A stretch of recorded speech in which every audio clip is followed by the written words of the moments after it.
When you're learning how to bench, it might be prudent to use a spotter if one is available. However, if you are working inside a correctly set up power rack, a spotter is not absolutely necessary.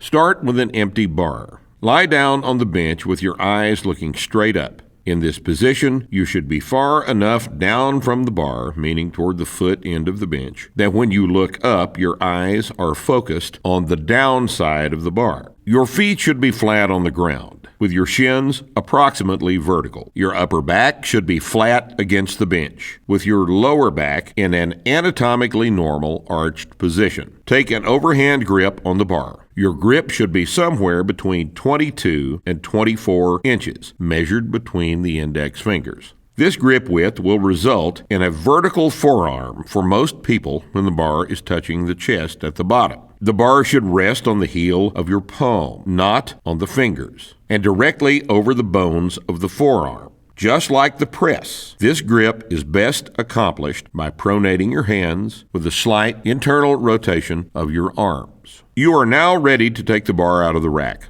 Look directly up at the ceiling and push up on the bar, locking out your elbows. Move the bar out to a position directly over the line of your shoulder joints. This is the place where the bar is in balance at lockout. Note carefully the position of the bar against the ceiling. This picture is your reference for the path the bar will take as you move it down and up. You will lower the bar to your chest, touch the chest, and then drive the bar right back to the exact position you are looking at on the ceiling overhead. Stare at the place on the ceiling where the bar is to go. Do not watch the bar as it moves. With the bar locked out over the shoulders, have your spotter touch your chest a few inches below the bar's vertical position, at about the middle of your sternum. This tactile cue will quite effectively identify the point on your chest to touch the bar.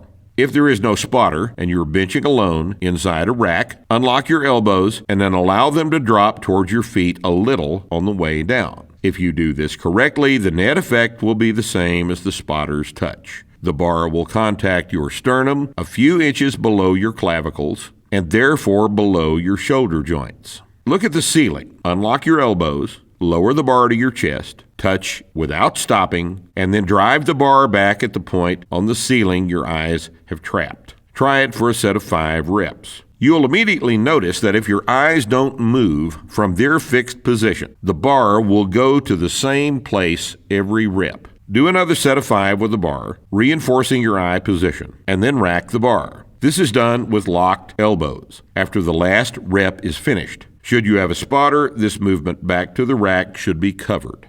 Now that we've covered the basic movement pattern for the bench press, we can maximize the efficiency of the lift by improving the position of the upper back, legs, and feet.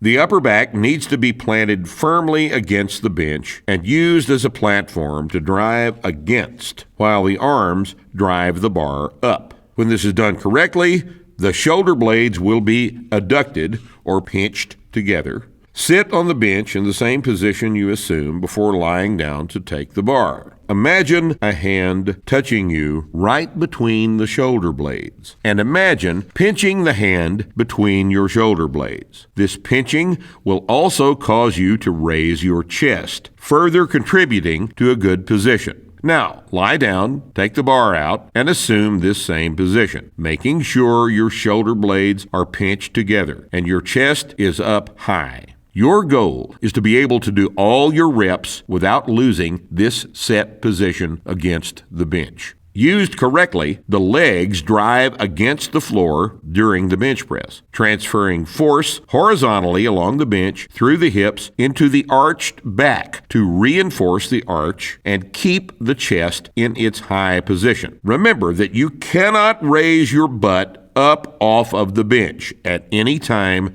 during the bench press. Your foot position should be set so that your shins are nearly vertical. This position allows for the efficient use of your legs in reinforcing the arch, but it doesn't predispose you to bridge your butt up off of the bench. The proper position for the feet is flat against the floor so that the heels can be used as the base of the drive up the legs. If you're up on your toes, you cannot use the force of knee extension nearly as efficiently as you can if your heels are planted. For the next sets of 5 reps, add a little weight until the bar speed begins to slow down and your form starts to change. Stay at that weight for 2 more sets of 5, and this is the first workout.